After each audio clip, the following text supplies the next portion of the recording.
Morning, students.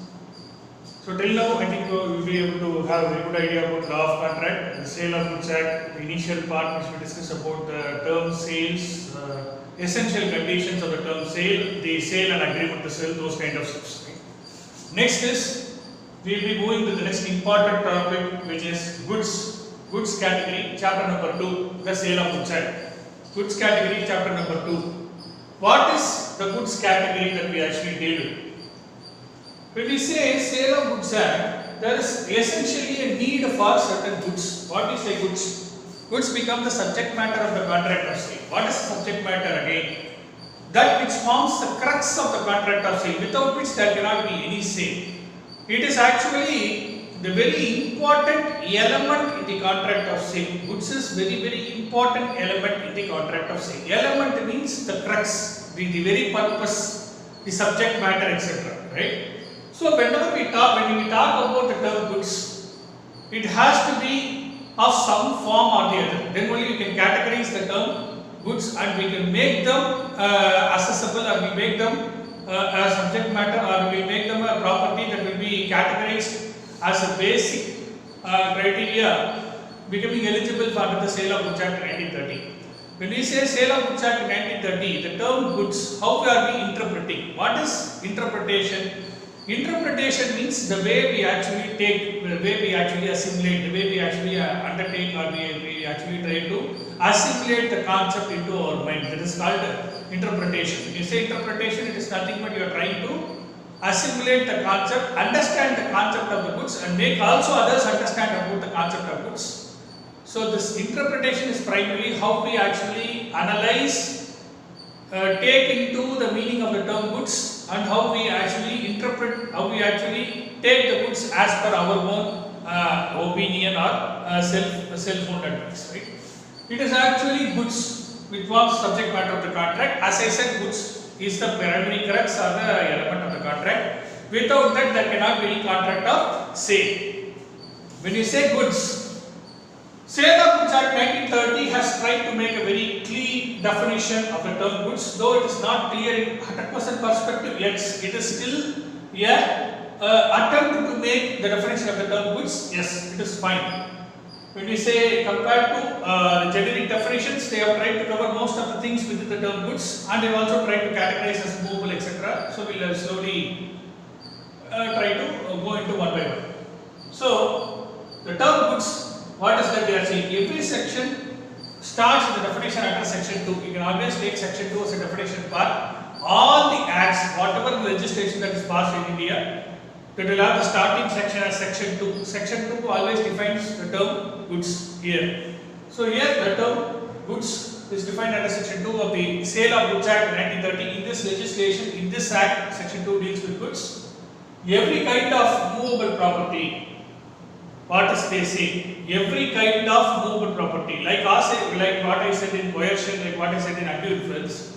Whenever a longer definition like this is happening, right, it is very important that we need to cut and short, make it into pieces, bits, and then try to understand the definition. Then it is easy for you to remember the definition, right? So you need to be very clear about how we need to remember the definition, understand the definition of the concept. So let us go one by one, cut short into pieces and understand. It's very easy to, once we have a complete idea, it becomes an easy concept. Every kind of movable property, what does it mean? Every kind of movable property, all categories, all the nature, all the types of properties which are capable of movement from one place to another, which are capable of moving from one region to another, which are capable of changing from one portion to another, and those kind of things are called movable property. Example, car. Those are the examples of movable property. So every kind of movable property other than actionable claims of money. So as I said earlier, in every law there is a primary rule, there is always an exception rule. Without that cannot be any law. Whenever see a primary rule that actually tries to define the definition of the term the goods, and other than, when you say other than, that is what is categorized under the exception category. Other than these two, remaining are all goods. What are those two? Those two are the actionable claims of money. Whenever you are going to claim any money which is actionable in the court of law, and that money is due to you, is a kind of a receivable to you, that is not form part of the term goods. and money of that character which is measurable and then which is is monetary nature, those kind of things cannot be a part of you. Currency notes and coins are examples of money. Checks, negotiable instruments are examples of money, and the documents of any other monetary character forms of money. So actionable claims and money do not form actionable claims and the money. So both these two will not be a part of the term goods, but it includes every kind of movable property. So it's a generic definition. At the top, it's a very generic and a very clear thing. Every kind of movable property other than actionable claims and money. When you go to the subdivision, the second part of it, and includes. What does it include? It tries to make it inclusive. In all the acts, you need to understand every definition will have inclusive definition as well as exclusive definition. When you try to say exclusive definition, that which excludes, they say excludes. When it starts with the word excludes, it's exclusive definition. When it starts with the word within the phrase includes, it means inclusive definition. When you try to make inclusive definition, that includes the shares and the stocks. Any shares, any securities, any financial instruments, and those categories will form part of the stock. Any shares which are fully paid up are stocks, shares of any other category will form part of the shares. When you say shares, it is not fully paid up. It may be fully paid up or partly paid up, but a consolidation of more than one share which is fully paid up will become a stock, whereas shares as such in isolation will be shares. So that is what is the difference between shares and the stocks. Growing crops means those which are protruding from the agricultural land, which are growing, which are the preliminary stage before it matures into the tree. Those crops which are emanating from the seed, grasses, those kind of things which are protruding from the basic agricultural land. The sprouts, the small cripples, the clippings and siblings, that's what I say. Those kind of things which are actually cripples and siblings, growing crops, seeds, grass, trees and things attached to forming part of the land. Wherever we are, any things which are attached to or in one way or the other related to the land, or that which are coming out of the land or annexed to or a part of the land, those kind of things are a part of sale definition, goods definition, and which are agreed to be entered into before or under the contract of sale. Either can be this part of agreed to be served, severed means they are going to be separated. Severed means separated. They are agreed to be severed or separated before or under the contract of sale. So anything which are forming part of the land, they are going to be separated after they are protruding, after they are produced and separated, and then they are distributed to the end customer either before the sale or under the contract of sale. So this is a very clear definition which is given. So every kind of movable property other than actionable claims and money, and includes stocks and the shares, growing crops, grasses, trees and things, and those attached to forming part of the land which are agreed to be severed before sale under contract of sale. So this is a definition of the term goods. So it will be very clear. So whenever a category like goods comes into your purview, you need to match with this definition of the Sale of Goods Act and then find out whether the goods is part of the Sale of Goods Act or any other act. When it comes to Sale of Goods Act alone, for an item to get categorized as a goods, it has to fulfill or to deliver the following conditions. These conditions must be satisfied. So if these conditions are satisfied, then it comes to the definition of the term goods. If these conditions are not satisfied, then they are not forming part of the goods. Especially under Sale of Goods Act, it is not goods. It may be goods under any other act, but under Sale of Goods Act, these conditions must be satisfied, not to categorize as goods. So it's a broader explanation that is given for the goods. Then you come to the second part of the term, it is goods types. Types means means of or manner of or the way of classification. Various ways, various types, various kinds of goods which are available under Sale of Goods Act. Goods which are classified under existing goods, future goods, ascertained goods. Goods are classified into three types: existing, future, ascertained goods. Basically speaking, ascertained can also be part of existing goods. So if we literally speaking, the main classification is existing and future goods. That is called present goods, and the second is called the future goods. Existing is also known as present goods. So here, existing goods and present goods are again subclassified into three types. One is specific goods, the second is unascertained goods, and third is unascertained goods. Specific, ascertained and unascertained goods are three subcategories within existing. So in existing, when we go to specific goods, what is specific goods? Those which are identified, agreed upon at the time of contract of sale, which I know and they are existing at the time of contract of sale. Would be very clear. Goods which are available, identified and existing at the time when you put in into a contract of sale. Those goods are called existing goods. Typically, an example goes in the way there are 25 tables which are there. You are going to sell only one table. So that one table is available among the 25 tables. It is available at the place where you are going to sell. There are 25 tables there, and out of this 25 table, one table is you are going to sell. So that table you are specifically selling only one table. You are not selling all the 25 tables. It's not a specific goods.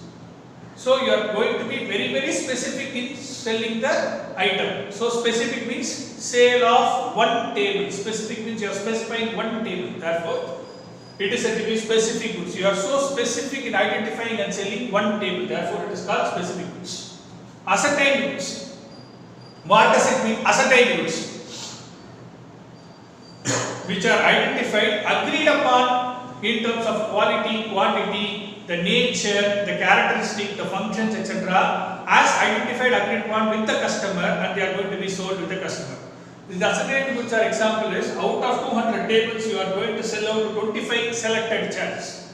You are going to make from the big lot, for example, from the total big lot of 200, you may be having a big lot, 300, 400, 500 lot of tables.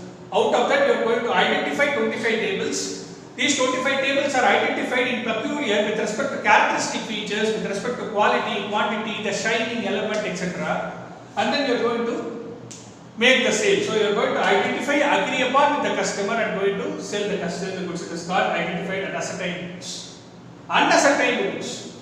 Unascertained goods are those categories where you are not ascertaining any kind of a goods right now, but you are going to produce it in the future. You are going to manufacture in the future. So those goods are called unascertained goods. You are not going to produce now. Please understand, you are going to produce it at a future point of time. So those goods are called unascertained goods. Best example is apples, mangoes, which are going to be produced in your garden 1 year later. You are an agricultural produce company. You are going to produce apples and mangoes and any kind of fruits which are going to be produced in your garden. Not now, after 1 year, to meet the demands of the customers. To meet the demand of the customers who are requiring fruits every day. So you are going to produce it right now or even after 1 year. But there may be a case where your juice industry is going to come. You are going to supply your fruits for the purpose of juice industry. So they are going to take your fruits and they are going to manufacture juices. They are going to manufacture sauces, etc., fruit sauces, etc. So those kind of things where you want to produce your product in your garden, but right now you are not going to sell, but you are going to produce it, even produce it after 1 year, because the demand is going to come only after 1 year. You are going to produce it after 1 year. There is no point in producing now, because if you produce an apple now, but the demand will come 1 year later, the apples will only get wasted because it will only get produced and it will remain unused. So ultimately it will decay or it will get out of use because the demand will come only after 1 year. So these are the examples where it is called unascertained goods, goods which are produced after 1 year, unascertained goods. 25 chairs selected out of the total big lot, 200 tables you are going to sell, it is called ascertained goods. And this out of 25 tables you are going to select and give only one, make a very specific sale of only one table, that is called specific goods. So specific goods, ascertained goods and unascertained goods are the three basic categories of existing goods.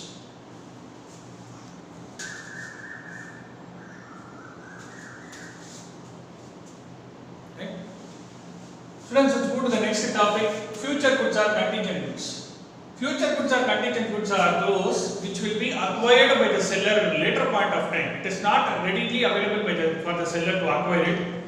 He may have to place an order, he may have to produce it later. If he is going to be a producer seller, which means that he is a producer at the same time he is the seller. In that case, what happens? There may be an order from the buyer, but he may not have readily available goods. So he has to produce it, he has to manufacture it, and then fix a date, test the product, inspect the product, everything is fine, then fix a date and then sell the product. So this is what he has to do. So if there is a producer as well as a seller being the same person, he has to produce it and sell. Okay? Because he doesn't have a product right now available. Second case is, there may be a manufacturer at one point of time, he is only the manufacturer, he is only the producer. The person who is a supplier goes to manufacturer and then places an order based on buyer order. Buyer first places an order with the seller. Seller being the wholesaler, he goes and pays it with the manufacturer. Manufacturer will produce it and give it to the supplier, and then supplier will have to go to the customer and place the product. So this is an interdependency which is available because the seller doesn't have, because the supplier or the person doesn't have any product readily available as and when the buyer places an order. He has to depend upon the manufacturer or the producer to produce the product, and then he has to follow for the product. test the product, inspect the product, readily available, then probably it has to sell it to the customer. The best example is in this case is whenever you place an order in Amazon, Flipkart or a Snapdeal kind of things, where the products are, when you place an order, it may be available. You may have the various quality, quantity, those elements are there readily available in the website when you actually browse it in the website, or you have an app kind of thing, you just log in into the app and you are going to select the product.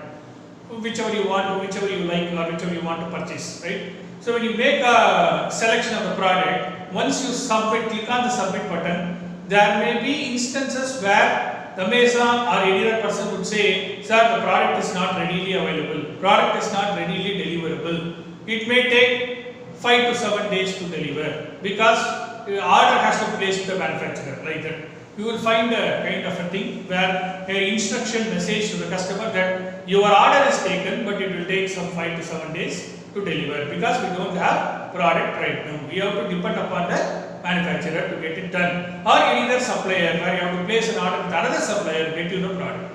So these are the cases where the acquisition of the goods by the seller himself will have to be dependent upon after the contract of the sale is made. Seller will acquire it, but after the contract of sale will acquire it. But the goods are not readily available with it. That's a problem. Best example is future crops, future eggs, etc. Where you are going to produce your egg in the future after 3 months or 4 months.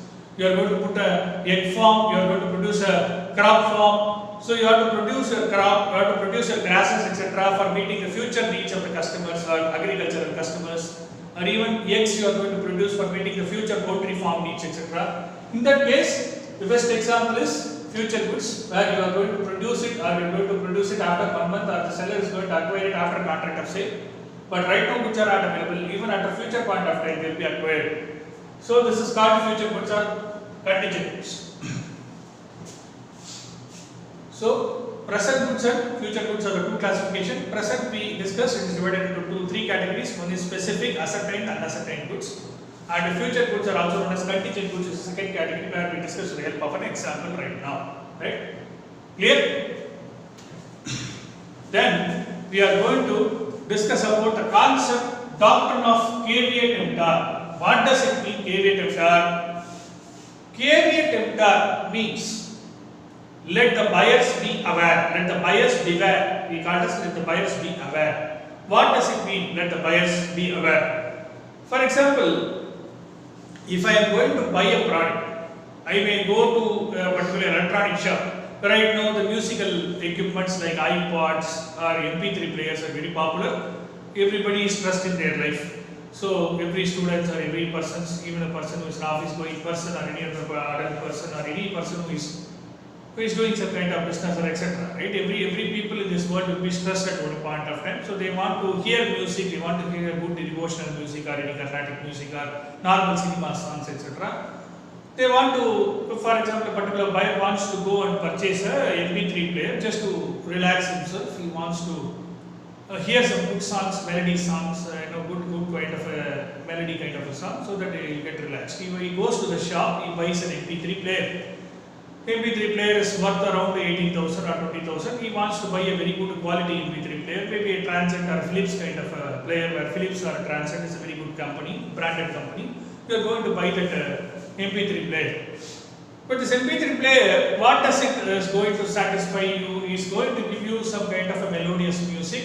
It is going to keep you free from stress and all worries. That is why the purpose why you are actually buying the product. That is why you need to understand the purpose why you are buying the product. You need to relax yourself. You need to be from tensions and all worries. That is why you are going to hear a beautiful melody song or cinema song.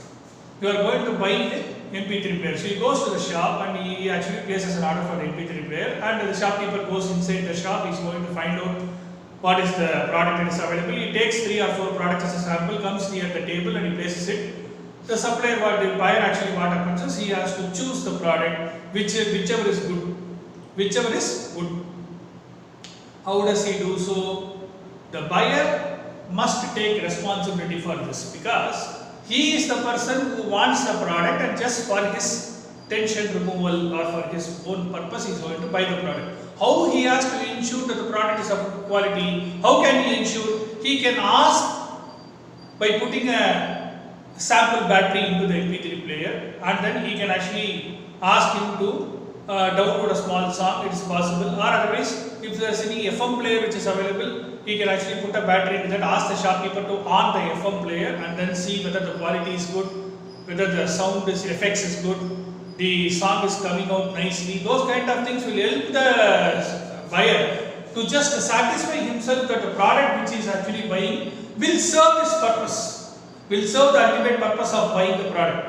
So who is now responsible? The buyer is responsible for making proper choice. If the buyer makes a wrong judgment, like for example, if he goes meet the shopkeeper just like that gives the product, he goes and takes the product and walks away. He doesn't even test the product. The best example in our practical life, very simple example in our practical life, we go and buy a tube light for our house use. We are going to buy a tube light. What we will do? We will go and buy the tube light, ask the electronic shopkeeper to put 2 or 4 sample wires into the plug and also check with whether the tube is working or not. That kind of basic check is absolutely necessary. He cannot give a default tube and say, and he may be happy, because the moment you are going to buy a tube, you are going to take a money from your packet, give it to him, and you are going to walk away. So it is not his fault, it is your fault, because you need to be very clear in buying and selecting the product.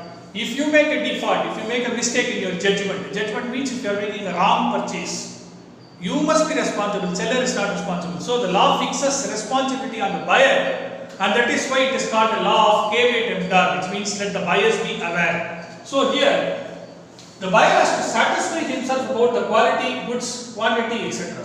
Goods, what is the quality, what is the goods that he is dealing with, what is the quantity, what is the quality, what is the image, what is the color, what is the price. Will it be going to serve his function? Will it be going to taste? Will it be going to satisfy his state? Will it be to satisfy the purpose why he is going to buy the product? Who is responsible now? The seller is not responsible. Buyer has to be responsible, because buyer is buying the product and it has to be enjoyed by the buyer after purchase. He should not give a curse to the seller after purchase, right? He cannot be shouting the seller after purchase. He has to satisfy himself. He has to happily buy the product, and seller has to happily sell the product. So that should be the relationship. After buying, you should not scold the seller. So the buyer has to satisfy himself about the good quality, quantity, etc. Goods, quality, quantity, price, feature, functions, etc. Second is, it must be suited for the buyer's purpose. That is why I say the buyer is buying for this purpose. I know. So it is up to the buyer to 100% check whether it is working functionally, properly, it is working properly, etc. So that it will be happy, that he has made a very good purchase. Okay. Third is, if the buyer makes a mistake by judgment, which means that if he is not buying the right product, or the product that is being offered is not of good quantity, it is the buyer who is going to suffer. That is what we call in popular English proverb, every person's action, every person's outcome is probably his own actions. The karma is his own actions, that is what we call. So every person's act, it is his own actions that decides the karma. So that is why it's the same way. If the buyer makes a default, if the buyer makes a problem, makes a mistake in judgment, it is only he who has to blame himself. He cannot blame the seller, because he knows the purpose. He needs to be very cautious. He needs to be very careful in ensuring that the buyer makes it for the particular purpose. If the purpose is known, but he doesn't make a proper judgment, or he fails in making the judgment, or makes a bad purchase, nobody is to be blamed except the buyer. The buyer alone is to be responsible. This is the principle which is strictly enlisted in doctrine of caveat emptor. Doctrine of caveat emptor. We have exceptions. What is the exception here?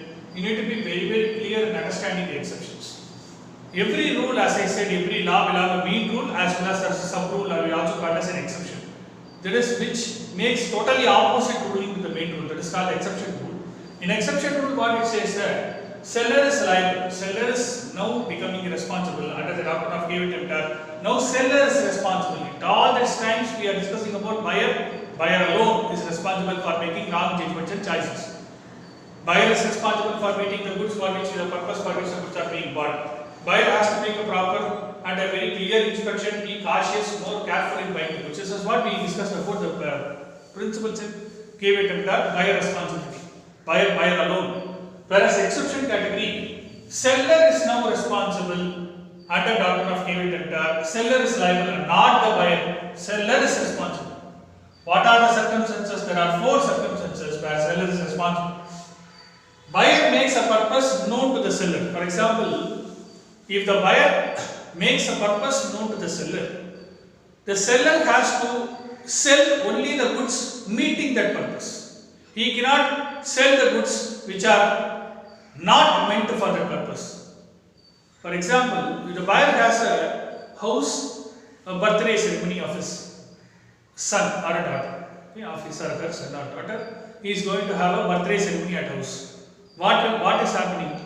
The buyer goes to the seller and asks for 1,000 small lights. You find it in the Golu kind of a function where in all the steps of the idol we have small bulbs, which are small bulbs, right? So those small bulbs he is asking for 1,000 quantity just to decorate the entire house lightened, just to celebrate his son's daughter's birthday function. The seller now gives him 1,000 small bulbs, but 200 or 300 of the bulbs are lighting, whereas the other things are not working properly. It is in a fused condition. Is the seller responsible now? Yes, because buyer when he goes to the shop, he has already communicated to the seller that he is needing the bulbs for birthday function of his son or daughter. If he tells clearly to the seller the purpose why he is buying the goods, the seller having known and receiving clearly on his part the purpose why the buyer is buying, seller is obviously bound to sell the goods according to the buyer's obligation, buyer's purpose, buyer needs. He has to satisfy. Otherwise, the seller will be responsible by giving wrong goods or misdescribed goods or faulty goods. So, seller is responsible when the buyer makes the purpose known to the seller. If he makes a very clear indication about the very purpose why he is buying the goods, seller has to deliver the goods according to the purpose. Second is, buyer makes the goods of a particular description. He buys the goods of a particular description when the seller deals with the goods of a particular description. For example, a buyer goes to the grocery shop. He goes and wants around 1.5 kg sugar. He goes to buy 1.5 kg sugar. Okay. He goes to the merchant shop. There's a popular Annachi available in the particular locality. He goes to the Annachi and he says that yes, sir, I want to buy 1.5 kg sugar. So that Annachi should deliver only sugar because he is dealing with the goods of that description, that is sugar. Buyer also wants a sugar. Seller also deals in that particular shop the sugar kind of a deal. But what happens is, if the seller shows outside the product as a sugar, but inside he sells salt and he sells the goods salt of 1.5 kg to the buyer, there's an implied problem on the part of the seller because he is trying to give a faulty goods. When the buyer needs a good of that particular description, yes, he needs goods in the form of sugar. Seller also has to deal with the goods of the form of sugar. Yes, he is dealing with sugar, but he is mentioning us as a dealer of the sugar, but he is actually dealing in salt. Or he has sugar dealings, but by willingly is giving salt. In that case, goods of the description doesn't match. So seller is clear that he is to supply sugar, but he has supplied salt. Therefore, he is responsible for loss, or he is responsible to the buyer for giving faulty goods. So, where the buyer knows the purpose made known to the seller, or buyer deals with goods of particular description and buys the same, but the seller also deals with goods of the particular description. Third is seller commits fraud. Seller commits fraud. What does it mean? There is a particular product which is, if buyer wants to go and buy a pipe which is for using for his bathing purposes or for clothing or cloth washing purposes, etc., he is going to buy a pipe. The pipe with a particular fitted diameter or size and etc., he wants to go to the seller and buy it for that particular purpose. But the seller tries to sell it with a very meager diameter, not exact dimension, not exact measurement, but a measurement lower than that. So the size of the hole is very slow, very meager that the water doesn't go inside it.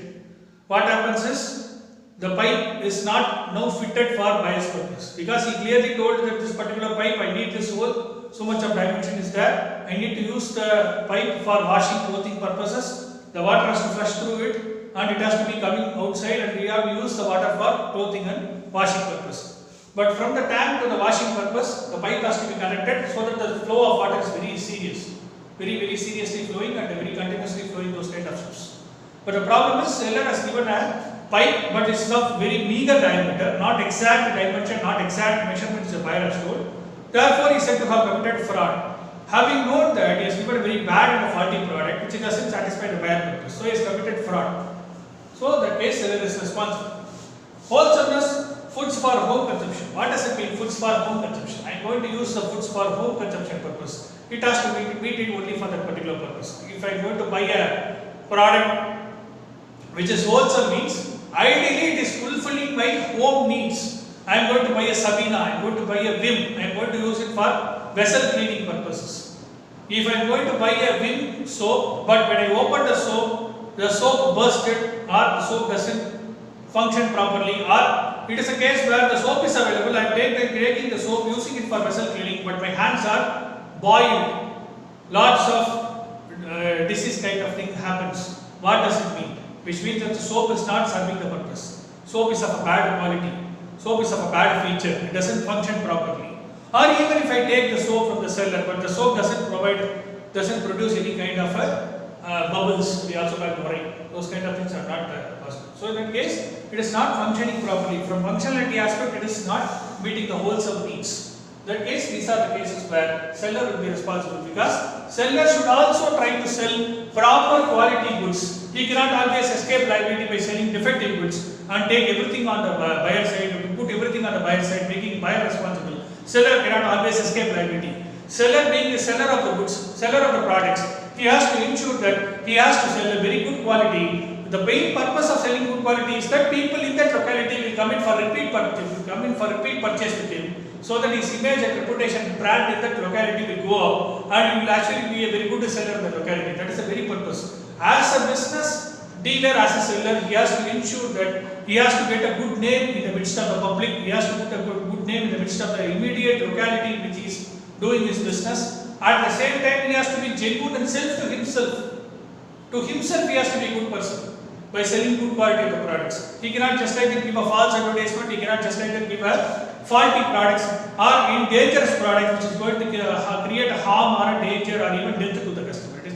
It is not a good practice. It is not a good business practice on the part of the seller. Therefore, seller being a person responsible for the selling the goods, he has to take proper care, attention to selling the right quality, proper quality, good quality, and a very nice goods, so that the buyer is going to come again and again to the seller for buying the goods. Please understand, for the seller perspective, it is not the one-time sales. He has to ensure that repeat sales. That is the success of business. Every time the customer has to come to him for repeated sales, not only one time the sale is made. Therefore, seller has to ensure proper, right quality, quantity of the goods to ensure good name, boost up his image, reputation, and his way of doing the business. The next part of the topic that we are going to discuss about is conditions and warranties.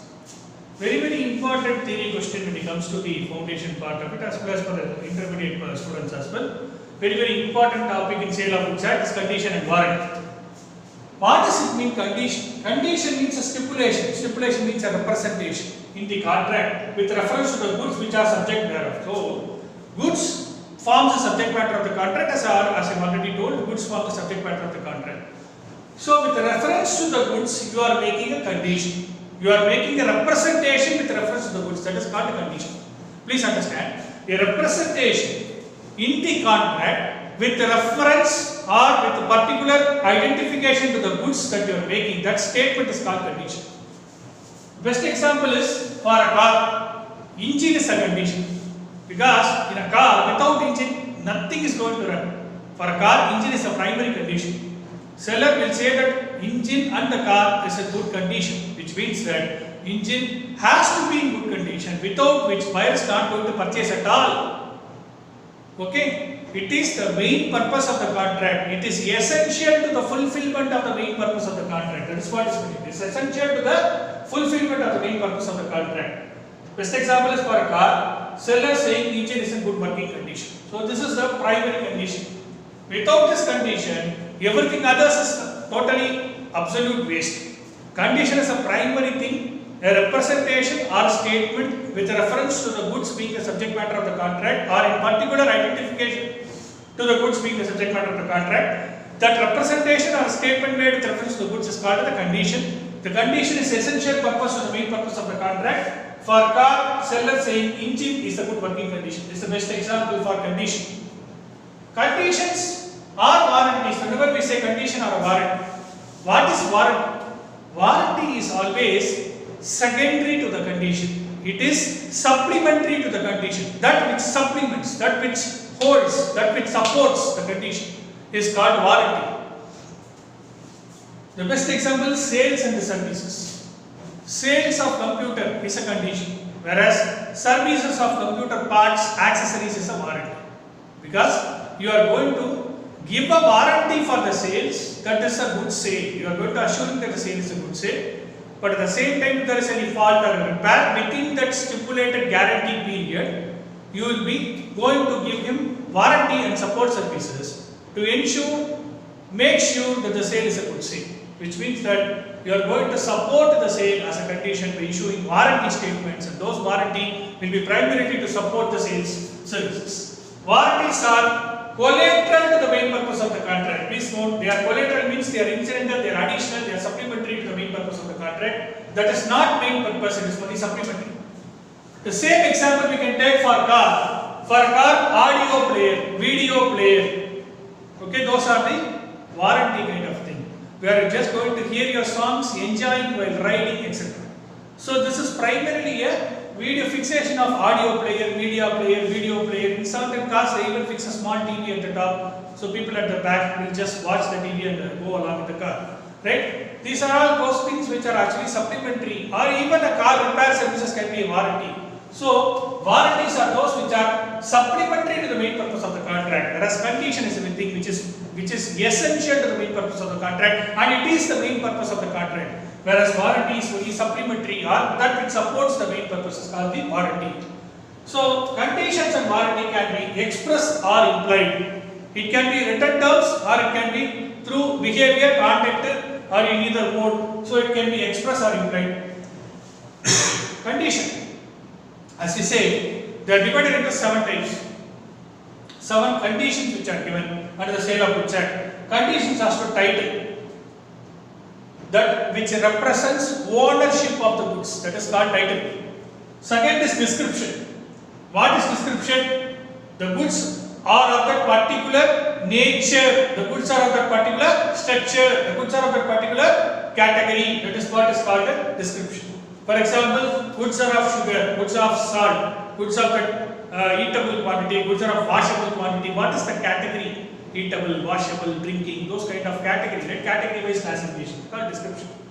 Sample. Sample means you are going to use a product based on not the full product, but you are going to use it only a sample, only a portion of the product. Best example is, before buying a tea packet, what you do? You are going to buy a tea sachet. You are going to buy a Brooke Bond packet. Instead of that, you are going to buy a small sachet for Brooke Bond. If you are buying a Sunrise or a brew coffee packet, instead of brew coffee packet, there is a small 2 rupees, 3 rupees brew instant coffee sachet which is available, which you can use it. Instead of buying a Head and Shoulders big shampoo bottle, you are going to buy a small sachet of Head and Shoulders which is already or any kind of small shampoo packet which is only 2 to 3 rupees available, which you are going to use it as a sample, but you are feeling this is comfortable to your hair, is comfortable to your overall good being, then probably based on that you are going to buy the entire main product. So there is a sample which is attached to the main product. The purpose is the customer has to first buy the sample, satisfy himself whether it is going to fulfill his purpose, whether it is going to be healthy enough for him, and if it is all getting satisfied, he is going to purchase the main product. Best example is the shampoo and the big product and the sachet packet, the Nescafe, the tea packets are the examples of the things which are coming under the sample. Description and sample. It's a combination of description and sample where you are going to buy the goods of that particular category as well as a sample. Both the combination is called the description and sample. Fitness or quality. It should satisfy the buyer purpose. Fitness means it is of a good quality. It is going to be fit enough. It is going to be healthy enough for the buyer for buying the product. It should not be something that a soap is being. For example, if he goes to the seller, he is going to buy a soap, a bathing soap. The bathing soap seems to be good. From the outside it appears as a green color. So people think that it is made out of neem, it is made out of any medical Ayurvedic product, etc. So they are going to buy that product. But what happens is when they apply that soap into the body, when you are bathing, lots of irritation gets developed, skin gets destroyed, or those kind of things are happening. So you'll have a lot of skin diseases coming. So in that case, what happens? What happens? Obviously, the fitness is not good. Fitness means the healthy aspect of the customer is not taken care. So there is a condition on the part of the seller that this is very, very important. Fitness of the buyer, the right quality of the product that is being offered is very, very important, because we cannot sacrifice a customer on the grounds of issuing faulty product or unhealthy product, not fitting, not suiting buyer's purpose, not taking care of the buyer's physical health element. So this is very, very important. So goods are the description and sample. When you are going to describe a particular category, but you are going to issue a different category to the buyer, it is going to be violation. As I said, there is a bag full of coffee, but you are going to say this bag is full of coffee. At the outside, the label of the bag contains 50 kgs of coffee. In the outside of the bag, there is a label which describes 50 bags of coffee, but inside that you are giving 50 kgs of tea. It is not coffee. So in that case, it is violating the description, because outside description has one thing, inside the bag has another thing. Sample. When you are going to offer a particular quantity as a sample, but the sample is not of that particular taste, etc. compared to the product, so your sample also has a violation. In other case, there may be another important thing where you may have a sample, a particular sachet packet that you are buying from the local merchant dealer. For example, the sachet of 3 doses Brook Bond tea, that is the entire tea packet is filled, and the entire sachet should be filled. Literally speaking, the sachet should be a full quantity, entire sachet should be filled. But what happens is the sachet packet is not fully filled.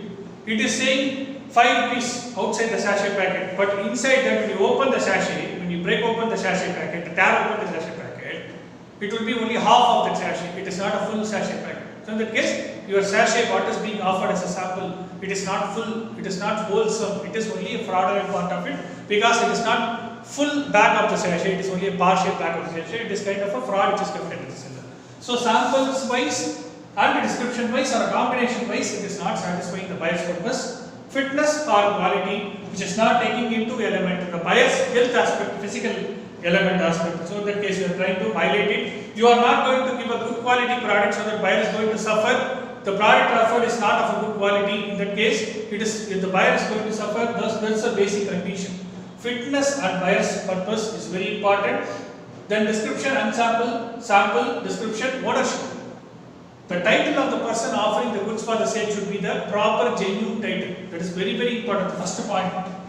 Ownership of the product is a very important condition. I cannot be a owner of some other product. I has to be a owner of my own product. I cannot sell somebody's product. If I am going to have a bike or a bicycle, I have to be the owner of the bike or the bicycle. I cannot sell neighbor's bicycle for 50,000 and then take the money and run away. He will kill us. He cannot actually do that. I have to be a buyer of the bicycle. I have to be the owner of the bicycle. It is my bicycle, my bike, my car I am going to sell. I cannot sell somebody's car. So title represents the ownership of the goods. It has to be genuine, real, apparent and 100% perfect. I have to be the buyer of my own product. I have to be owner of my own product. Instead, I should not sell somebody's product and claim a title to the goods. A title to somebody's goods. I can own a title for my own goods, but I cannot claim a title for somebody's goods. That is the title part of it. So condition is that I should be the proper owner, I should sell goods of a particular description, and I should sell sample in wholesome quantity, not a half bag sample, trying to irritate the customer, trying to annoy the customer, trying to fraud the customer. And then describing and the sample, where the goods are a particular description and sample, it should match both. Where there is a fitting or quality for the buyer's purpose, it has to satisfy both, and it has to be mercantilable, means saleable quantity. Mercantilable means that which is tradable, that which is saleable. I cannot sell a product which is damaged condition. I could sell a product which is of a wholesome condition, which has to be 100% perfect condition, good working condition product alone can be sold. For example, there is a child which goes to the shop, but the child wants a toy. It goes and cries to the mother and says, no, I want a toy, I want a toy. The problem is the toy is available in the shop. The toy's head side there is ear problem, that the ear of the toy is actually in a broken condition. The ear of the toy is in a broken condition. The seller cannot sell the toy as such. He has to replace the toy with a good quality toy and then only he has to sell. Just because the mother comes and asks, he cannot sell a defective toy like a broken ear toy and then he cannot sell it to the buyer, because he cannot fraud the buyer by issuing a product which is not at all fitted for sale. The sale of the products in damaged condition, not at all acceptable. The product has to be in a wholesome condition, in a good working condition. A right product, a good quality product has to be sold by the seller, not a damaged product. Wholesome product means all these 5 conditions, 6 conditions are satisfied, is said to be wholesome, complete in all respect, not incomplete, is said to be wholesome. Wholesome condition. So these are the 7 conditions which are prescribed under Sale of Goods Act: title, description, sample, description as well as sample, fitness or quality, mercantilability, wholesomeness. Warranty has to. Okay. So students, let's go to the next topic, which is warranty. What are all warranty? As I said, warranty is collateral to the main purpose of the contract. It is incidental, ancillary to the fulfillment of the main purpose of the contract. When you say warranty, warranty is divided into 4 different categories. There are 4 implied warranties. We call implied. What does it mean, implied? Implied means that which is evidenced from the facts, circumstances, situations of the case. When you say in a particular case, this is the fact, this is the fact, this is the fact, this is the circumstances, this is a situation. So based on that, the warranties are evolved over a period of time. It has come over a period of time. It has emanated over a period of time. What are all the warranties which are available is warranty from quiet possession, freedom from charge, encumbrances, disclosing dangerous nature of the goods, fitness. There are 4 important warranties which have been evolved over a period of time. The first is warranty as to quiet possession. What do you mean by quiet possession? The buyer, when he buys the product from the seller, he has to be, remember, he has to be underlined absolute owner of the goods, which means that seller should have a good title. It passes to the buyer by virtue of the sale that is made by the seller. Therefore, seller should not sell somebody's goods. For the moment, transfer the goods, take away the money, run away. He cannot do that. Seller has to sell proper goods of his own, which he is owning. He is the right owner of the goods he is selling. Therefore, the effect of the sale made falls on the buyer, which means that buyer faces the consequences. So whenever a sale is bad, buyer has to face the consequences. Therefore, buyer has to enjoy free and quiet possession of the goods. He has to enjoy the goods. He has to take care of the goods as his own goods, and he has to enjoy and keep a right ownership and possession over the goods which he has bought. Therefore, he could not be put into trouble by the seller at a later point of time. So, buyer should enjoy free and quiet possession of the goods, ownership of the goods.